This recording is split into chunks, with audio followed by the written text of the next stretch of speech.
This happened years ago when I was 22. Enough time has passed that I finally feel safe sharing it. But even now, my chest tightens when I think about it. Back then, life was good, or at least it seemed that way. I had just landed my first real job out of college, was living rent-free at my parents' house in Riverview, New Jersey, and barely had any expenses. My childhood bedroom was mine again. The familiar posters on the walls, the creaky floorboards that groaned under every step, my old desk and my car parked out front. The scent of my mom's cooking drifted up from the kitchen, mingling with the faint salt tang of the nearby river. Home felt safe, secure, untouchable.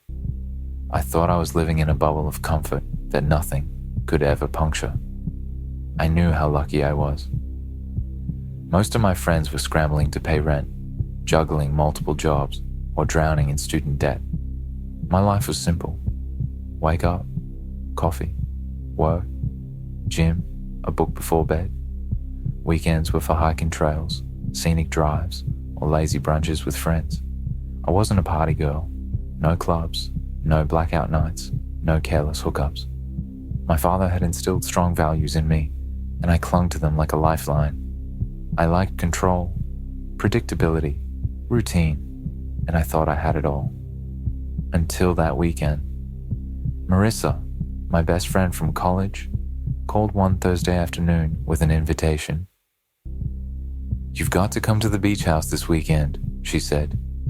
Her voice was impossibly cheerful, like the world outside our mundane lives didn't exist.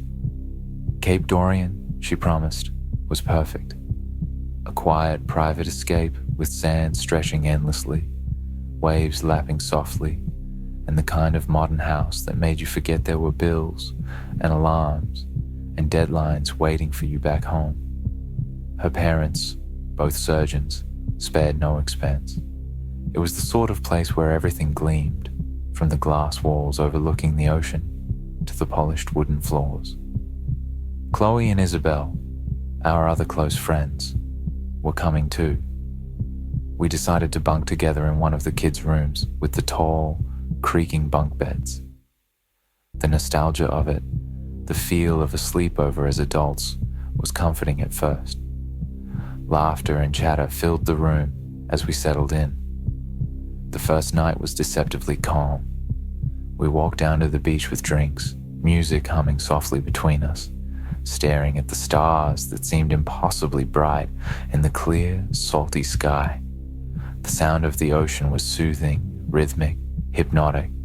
But then I noticed something unusual. Faint lights flickering along the shoreline, distant but deliberate. At first, we assumed it was fishermen or late-night walkers, but as we watched, the lights moved unnaturally, swaying with a purpose. Figures emerged from the shadows, 3, then 4 young men, flashlights bobbing. They were our age, maybe a year or two older. Beach boy types, confident smiles that didn't quite reach their eyes. One called out, "Hey!" Isabel shouted back, laughing nervously. They joined us, beers in hand, stories spilling over small talk. At first, they seemed normal, friendly even, but something about the way they watched us, the slight, almost imperceptible smirk when our eyes lingered, made my skin crawl. I couldn't shake the feeling that we were under scrutiny, observed like lab rats, and I tried to suppress it, chalking it up to nerves. Eventually, one of them suggested we come back to their place. My stomach twisted. I was tired, uneasy, feeling the subtle prickling of danger at the edges of my mind. But I knew the girls were curious, especially Isabel, who thrived on thrill and chaos. I declined politely, assuring them I was going back to the house. They didn't push. I walked back alone, the sound of my footsteps heavy on the sand, washing up in the cool, dark house before crawling into bed. Sleep didn't come easily. Every creak of the house, every whisper of wind against the windows, sounded amplified in the darkness. I drifted in and out, haunted by a sense of unease I couldn't place. And then, at 3 a.m., it happened.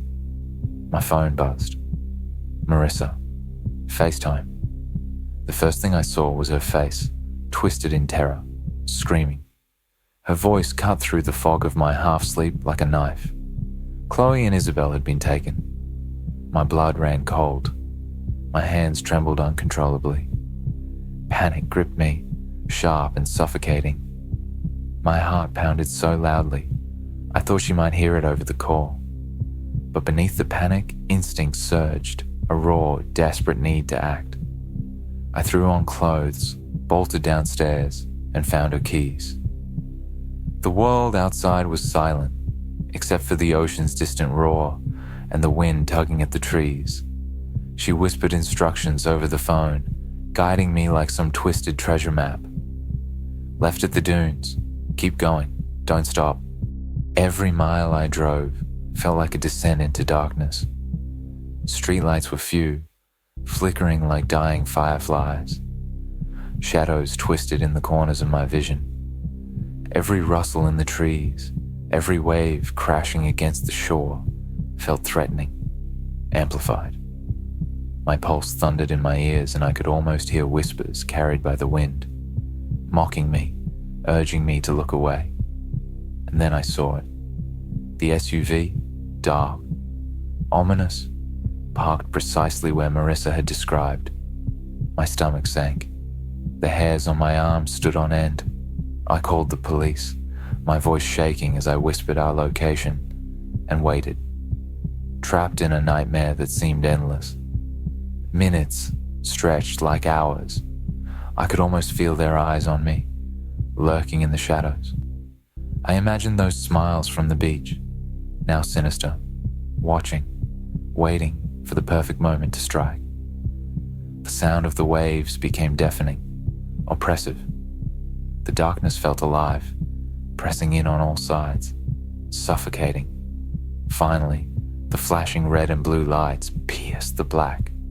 Cops swarmed the SUV, guns drawn, shouting commands that echoed into the night. The men were yanked out, cuffed, struggling. Their casual bravado vanished. And then, the trunk opened.